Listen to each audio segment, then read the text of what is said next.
Hello friends, good morning. এখন বাজে সকাল 8:30। আর আমরা দেখো ট্রেন থেকে নেমে ফ্রেশ হয়ে সোজা মেয়ের জন্য দেখা করতে বেরিয়ে পড়েছি।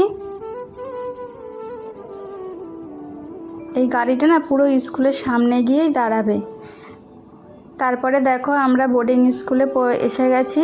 আর এসে দেখি কি ওরা না আজকে সানডে ছিল তো খেলতে বেরোচ্ছিল সবাই মিলে। আর দেখো এরাও বোর্ডিংয়ে থাকে, আমাদের দেখে আর খেলতে যায়নি, বিস্কুট খাচ্ছিল। তারপরে দেখো আদার্স যারা ছিল বোর্ডিংয়ে তাদের জন্য লজেন এনেছিল, তাই আমার মেয়েকে ওর বাবা বলছিল ভাগ করে দিয়ে দাও। তারপরে দেখো মেয়েকে নিয়ে একটু বেড়াতে বেরোলাম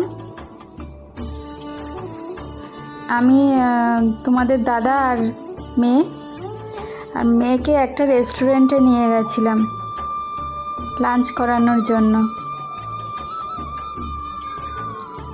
রেস্টুরেন্টটা এত সুন্দর ছিল না, কি বলবো, খুব সুন্দর কারুকাজে ছিল। আরে দেখো এই পেছন দিকে সাদা দেখছো, যখন আমরা গেছিলাম তখন রোদ ছিল খুব। আর দেখো পাহাড় দেখা যাচ্ছে না, পুরো কুয়াশায় পুরো ছেকে ধরেছে। তারপরে দেখো খুব সুন্দর কারুকার্য ছিল এই রেস্টুরেন্টের ভিতরে, অনেক রকম ডিজাইন করা ছিল।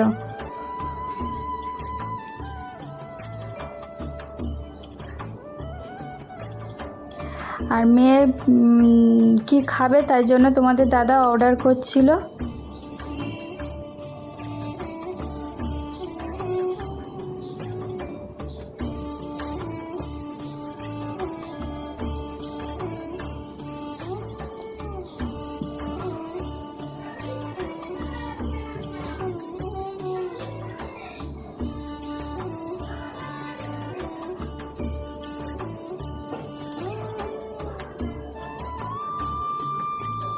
আমিও একটা জিনিস অর্ডার দিলাম পছন্দ মতো।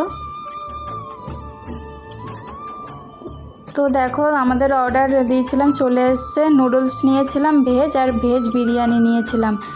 আর মেয়ে বিরিয়ানি খায়নি, ওই নুডলসটাই ও ভালোবাসে তো।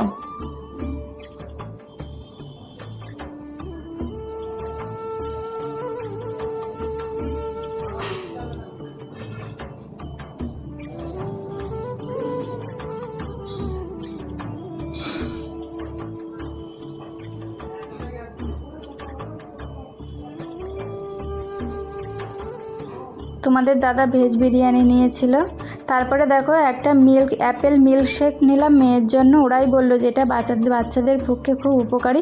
সত্যি খুব টেস্টি ছিল জানো তো। প্রথমে মনে করছিলাম মেয়ে খাবে না, কিন্তু ও না সবই খেয়ে নিয়েছে। তো আমার ব্লগটা এই পর্যন্তই। যদি ভালো লেগে থাকে লাইক কমেন্ট শেয়ার করবে। টাটা।